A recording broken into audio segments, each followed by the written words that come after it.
Hi. Today 12th Maths Chapter 1 Exercise 1.1 second sum first இது பார்க்கலாம்.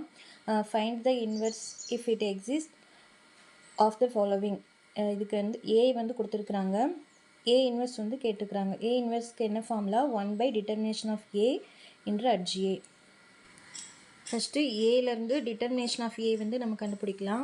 அதுக்கு வந்து ஃபஸ்ட்டு என்ன இருக்குது, -2 இருக்கா, -2 அப்படியே போட்டு -2ஓட ரோவும் காலமும் விட்டுட்டு மீதி இருக்கிறது என்ன -3. ஸோ -3 எழுதியாச்சு.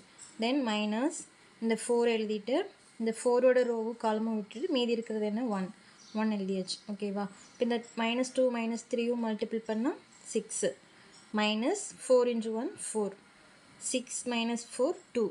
இது வந்து நாட் ஈக்குவல் 0. ஸோ என்ன கண்டுபிடிக்க முடியும், ஏ இன்வெர்ஸ் கண்டுபிடிக்க முடியும். ஸோ நெக்ஸ்ட் வந்து அட்ஜியை கண்டுபிடிக்கலாம். அட்ஜியை வந்து இதுக்கு ரொம்ப ஈஸி தான்.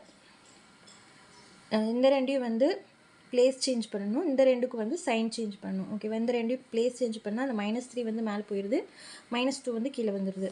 இந்த ரெண்டுக்கு வந்து சைன் சேஞ்ச் பண்ணுறோம், ரெண்டுமே ப்ளஸில் இருக்கிறதுனால இந்த ரெண்டுக்குமே வந்து ஒரு மைனஸ் மட்டும் சேர்த்து எழுதியாச்சு. இதுதான் வந்து அட்ஜிஏ. நெக்ஸ்ட் வந்து அந்த ஃபார்முலாவில் சப்ஸ்டியூட் பண்ணி எழுதலாம்.